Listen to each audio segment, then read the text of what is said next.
안녕하십니까. 오늘은 6월 가온 관리에 대해서 말씀 좀 드리겠습니다. 6월 달은 이제 양분 이양기입니다. 그래서 그동안에 이제 뿌리에서 양분이 축적되어 있던 그 양분으로 잎이 나고 꽃이 피고 과일이 열렸습니다.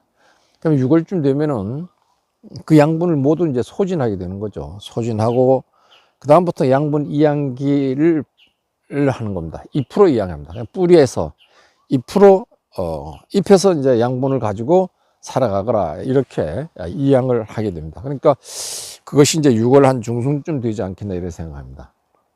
아니면 6월 초 정도 되고 그 지역마다 이제 약간씩 차이가 있죠. 그 양분 이양기가 시작될 때 잎이 황화 현상이 일어나는 경우가 있어요. 그때 양분 이양기 시점으로 보면 돼요. 그래서 그 시점 되면은 이제 마그네슘 이제 연면 시비를 양분 이양기 때 한번 해주는 것이 좋습니다. 그래서 잎을 두껍게 또 광합성 작용을 잘 할 수 있도록 해주는 것이 좋습니다. 마그네슘은 이제 0.5%, 한 3kg 정도 넣어서 해주면 되겠습니다. 그 다음에 이제 한 일주일, 전 일주일 간격으로 이제 연면 시비를 합니다. 그 다음에 이제 그 칼슘, 초산 칼슘이든 염화 칼슘이든 간에 마그네슘 준 다음에 한 일주일 있다가 연면 시비하는데 그것은 이제 한 1.5kg, 뭐 1kg 이렇게 염화 칼슘을 넣어갖고 해요. 그래서 0.3%죠. 0.3%면 3, 5, 15 하는 게 1.5kg 되네요. 그렇게 넣어가지고 염화 칼슘이든 초산 칼슘을 줄 때 온도가 25도가 넘으면 안 돼요. 그러니까 25도 미만일 때 연면 시비 해주는 것이 좋겠다 이렇게 말씀드립니다. 칼슘은 1월에서 6월까지는 이제 토양에서 이제 흡수를 해서 과일도 작고 하니까 여기서 이제 전달이 됐어요. 그런데 이제 6월부터는 과일도 커지고 또 증산작용을 많이 하기 때문에 칼슘이 이 과일로 전달되지 못해요. 그래서 6월부터는 칼슘을 바로 직접 과일에 맞도록 이렇게 줘야 돼요. 그래서 과일에서 직접 흡수를 할 수 있도록 이렇게 해줘야 됩니다. 그래서 저는 6월 달에 마그네슘 먼저 주고 그 다음에 일주 후에 초산 칼슘 또는 이제 염화 칼슘을 줍니다. 그래서 한 6월 한 중순경 정도 되면은 내년도 꽃눈을 만들어야 되잖아요. 꽃눈 만드는 데는 비료가 인산입니다. 인산. 화분화를 촉진한다 이렇게 되어 있습니다. 그러니까 보통 이제 5월 말 정도 되면 이제 꽃눈 분화를 유도하고 이랬습니다. 그래 한 6월 달 정도 돼서 6월 정도 돼서 인산가리를 이제 연면 시비를 해주는 게 좋습니다. 이 시점에서 우리가 황산가리를 토양에다가 주워 넣는 게 좋아요. 과일도 황산의 맛, 향, 색깔 이런 거 잘 날 수 있도록 황산을 하고 가리는 역시 신초 생장을 억제를 시켜요. 신초 생장을 억제시킨다는 것은 뭐냐 하면은 과일을 커지게 하는 거예요. 가리는 과일 비대에 단단하게 만들어 주면서 과일 비대에 관여한다 이렇게 돼 있어요. 그래서 이제 과일을 키우기 위해서는 이제 가리를 시비를 해야 돼요. 그래서 토양에다 황산가리 주고 인산가리를 연면 시비를 하시는 게 좋습니다. 그 인산가리 연면 시비 하는데 그 인산가리는 내년도 꽃눈을 만드는데 도움이 되는 거죠. 꽃눈을 만드는데 도움이 된다는 건 신초 생장을 억제하는 것이 가리가 있어요. 인산은 꽃눈 분화를 유도하는데 꽃눈 분화를 촉진시키는데 관여하고 그러니까 인산가리를 한번 줄 수도 있고 또 인산가리를 안 치고 또 인산칼슘 줄 수도 있어요. 그거는 뭐 인산칼슘도 치고 어떤 분들은 인산칼슘도 주고 그 다음 좀 이따 뭐 또 이게 인산가리도 주고 이렇게 하는 분이 있는데 뭐 이런 고지대 같은 경우에는 한 번 심어줘야 돼요. 황산 마그네슘 그 다음에 뭐 인산칼슘 주든지 아니면 뭐 초산칼슘 주든지 칼슘 그 다음에 인산가리 요렇게 이제 주게 되면은 그 황화 현상이 또 나는 수가 있어요. 6월 달에 그 황화 현상은 황산 아연으로서 이제 황산 아연 500g을 살포해요. 더 이상 발생되지 않을까봐.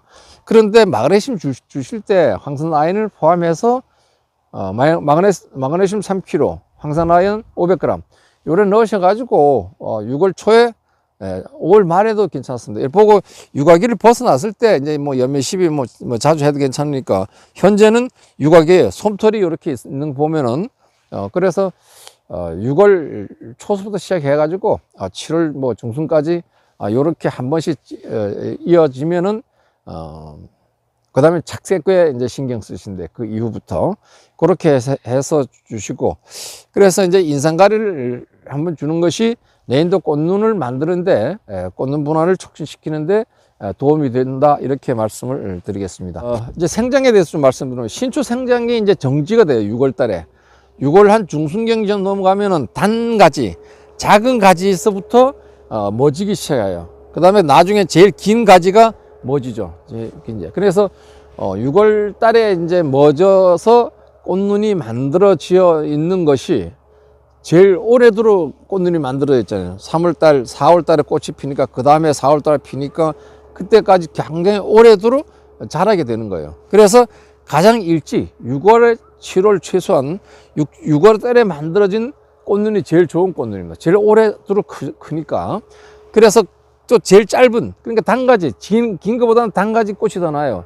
그러니까 그때 우리가 뭐 아까 얘기했지만 인상 칼슘을 줘가지고 꽃눈을 만들 수 있도록, 그래서 신초가 또 정지가 되고 도는 것이 뭐 가리라 그랬어요. 가리, 신초가 잘 못 자라게 하는 것이 억제시키는 것이 가리라 그랬어요. 그래서 가리 비료는 6월 달에 이럭저럭 해서 2번 정도는 줘야 된다, 이렇게 말씀드리고, 그 다음에 수세를 안전하게 유지해. 수세, 뭐 저희 나무는 항상 이렇게 키웁니다. 항상 이 정도에.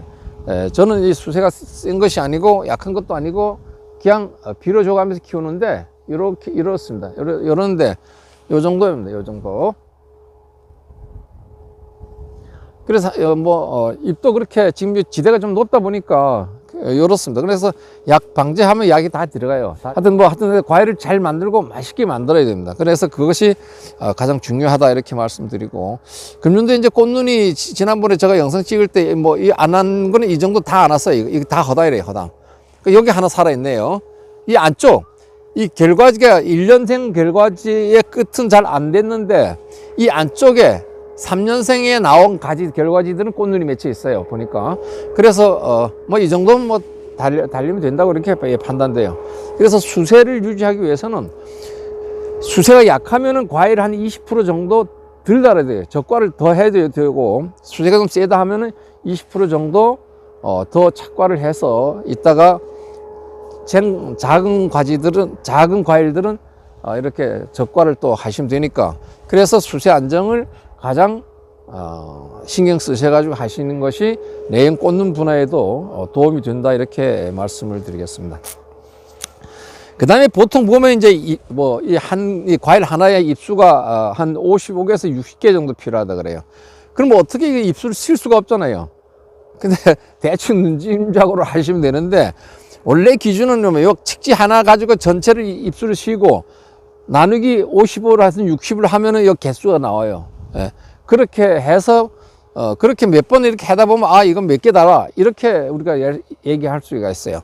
또 아니면 굵기를 보고 과일을 또 달 수도 있고 이래요. 그런데 보통 원래는 기준은 잎수를 보고 잎수가 몇 개냐 따라서 과일이 이제, 지금 잎수가 적어도 이게 뭐 이 과대지도 긁고 이 옆에 또 새로운 결과지들도 나올 끼고 하니까 이 한 뼘, 주위 한 뼘 정도의 잎수를 가지고 60개는 거의 돼요. 60개, 55개에서 60개 정도가 되면 대과 생산을 할 수 있고 과일이 품질이 좋다, 이렇게 말씀을 드리겠습니다. 그 다음에 이 나무들이 이제 수세가 좀 세다, 그럼 수세를 낮춰야 되잖아요. 항상 나무는 꼭대기로 올라가는 걸 정부우세성이라죠. 정부우세성을 항상 지향하고 있어요. 그래서 그 정부우세성을, 이 나무가 이렇게 돼 있다면 계속 자랄 것이고, 그래서 끈으로 가지고 이렇게 밑으로, 이게 이제 90도입니다. 90도. 그래서 이 가지가 아주 좀 굵다, 그러면 이거 120도로 이렇게 낮춰서 끈으로 이렇게 매놓으면 돼요.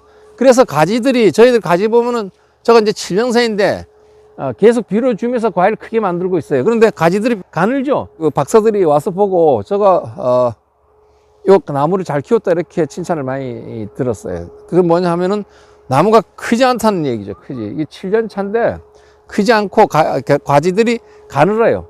가늘고 그런데 지난번에 뭐, 이 아삭누타가 잘못 넣어갖고 거기에 약이 발라져 갖고 나무가 타갖고 수고를 이렇게 끊어냈어요. 끊어내가지고 그해 아주 엄청난 손해를 봤는데, 그렇고 그래서 이 정부 우세성은 항상 우에 이 측지도 이 우쪽으로 올라가 있으면 계속 흘러가요. 이 측지 이런 것들도 이렇게 내려주는 거, 이런 것을 이제 6월 달에 하시면 돼요. 그 다음에 저는 도장지가 별로 없는데, 도장지는 저 없어요. 애초부터 없어요. 도장지는. 왜냐하면 우로 나 있을 때 과일 달릴 게 내려올 거니까 거의 다 과일이 다 달려 있기 때문에 도장성은 늘 없어 왔어요. 그러니까 저는 뭐 전정하는 것이 뭐 거의 없어요. 나무가 그렇게 안 크니까. 안 큰다는 것은 뭐면 전목 부위를 항상 20cm 노출되어 있다는 것이죠. 전목 부위가 이 7년차 정도 되면은 이런 묻혀버려요. 그러니까 땅이 한 20cm 정도 내려가요. 저도 이 뚝을 이 복토를 이렇게 높이 했는데 저기 그 흙이 다 내려갔어요. 이렇게. 그래 평지가 돼버렸어요. 평지가 됐는데 20cm 여기서 뭐 거의 20cm씩 다 이렇게 유지되어 있어요. 그러니까 20cm가 되다 보니까 항상 꽃눈이 오고 나무가 안 크는 거죠. 나무가 이제 저 정도예요. 저 정도. 그래서 우리가 나무를 심을 때, 식재하실 때는 항상 이 뚝을 만들고 20cm를 노출시키고, 그 다음 나무는 계속 내려가요. 왜냐하면 팠던 흙은 비가 많이 오면 이게 쑥 들어가요. 거의 20cm 정도 내려가더라고, 보니까. 그래서 나는 한 30cm 높이를 이렇게 해가지고 심었어요. 그럼 내려가 봤자, 또 흙을 갖다 이렇게 꼬 올리면 돼요. 나무는 내려가지 못하게 처음부터 꽉 묶어 놔버렸어요. 그렇게 이제 하셔가지고 하면은, 나무 이제 처음 심는 분들은 수세 관리에 힘들지 않게 돼. 참보다 사람들은 빨리 키워가지고 과일 많이 달아가지고 막 하면서 그러다 보니까 빨리빨리 크게 하잖아요. 그러니까 지금 와서는 전부 다 뿌리 끊어내는 당근하고 환상박피 하느라고 고생 많은데, 이 노출만 제대로 되어 있으면 환상박피 안 해도 되죠.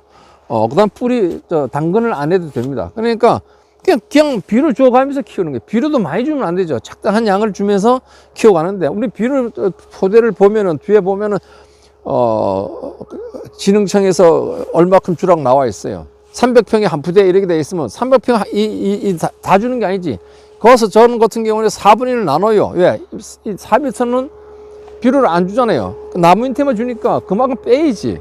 그래갖고 주면 딱 적절량이 나와요. 한 움큼씩 주면 돼요. 그렇게 하시면 되겠다, 이렇게 말씀드리고, 오늘 방제를 좀 하려 하는데 바람이 또 부네요. 근데 방제를 하실 때 아침에 저거 나와서 이제 하려 하다 지금 영상 찍는데 이슬이 너무 많아. 이슬이 너무 많으면 뭡니까? 이 이슬 양만 해도 상당한 거예요. 상당하기 때문에 약을 치면 그 물과 그 혼합할 때 그 비율이 완전히 떨어져요. 그래서 제가 8시 정도 되면 아마 이슬이 짙지 않을까 생각해서 8시 대에 하려 하는데, 또 8시 대에 하려는 게 지금 또 바람이 또 오네. 아침 뭐 5시 대에서는 바람이 안 불렀는데 지금 또 바람이 오고 해서, 그러나 하여튼 올해는 병이 없어야 됩니다. 병. 그래서 푹 쉬도록 이렇게 해 주시면 좋을 것 같은 생각이 듭니다. 감사합니다.